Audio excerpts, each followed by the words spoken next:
آموزگاران و دانشجویان دانشکده پلی‌تکنیکی دانشگاه تکنیکی تاجیکستان به نام محمد آسیمی از جشن قدیمی سده تجلیل کردند و این مناسبت در تالار دانشکده چاره‌بینی کلان فرهنگی با اشتراک استادان و دانشجویان برگزار گردید. از جانب چندی از استادان دانشکده معروضه ها در موضوع تجلیل عید سده و ماهیت و خصوصیت آن پیشنهاد گردید. جشن سده این عید ملی و سنتی می باشد. عید سده آغاز کشت و کار را بازگو می کند و آن دوامی سال یک مراتبه جشن گرفته می شود.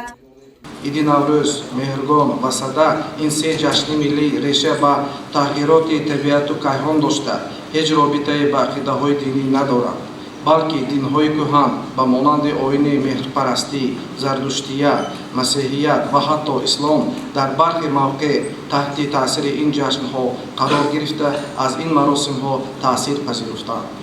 در معرض استادان دانشکده پلی‌تکنیکی آمده است که تجلیل جشن‌های قدیمی تاجیکان سده، نوروز و مهرگان شکوه و شامتی خاصه را دارد. دوباره احیا گردیدن آن از فرهنگ بلند خلق درک می‌دهد. عید سده را 100 روز پیش از عید نوروز تجلیل می‌نمایند. از این رو عید قدیمی خلق تاجیک سده عنوان گرفته است. پس از شنیدن معروضه‌های استادان از جانب دانشجویان دانشکده چاره‌بینی کلان فرهنگی بخشیده به جشن عید سده پیشکش گردید. همان شاه بود در گرد شاهان گروه یکی جشن کرد آن شب و باده خورد سده نام آن جشن پخته کرد. قرائت شعر، دایر نوازی، سرودخوانی، رقص یکه، نمایش صحنه‌چه از بخش‌های چاره‌بینی فرهنگی دانشجویان بود. چاره‌بینی پورا فراگیر موضوع جشن‌های قدیمی تاجیکان به مانند نوروز و سده و مهرگان بود. تشکیل و برگزاری چاره‌بینی‌های ملی قدیمی امکان می‌دهد که دانشجویان از تاریخ نیاگان و خلق ملت خود آگاه باشند و برای از بین رفتن آن سهم گذارند. جشن سده جشن قدیمی آریایی ها به شمار می رود که اساسگذاری آن هوشنگ می باشد. در جشن سده اساساً آمدن بهار را جشن می گیرند و به بهار تیاری می بینند.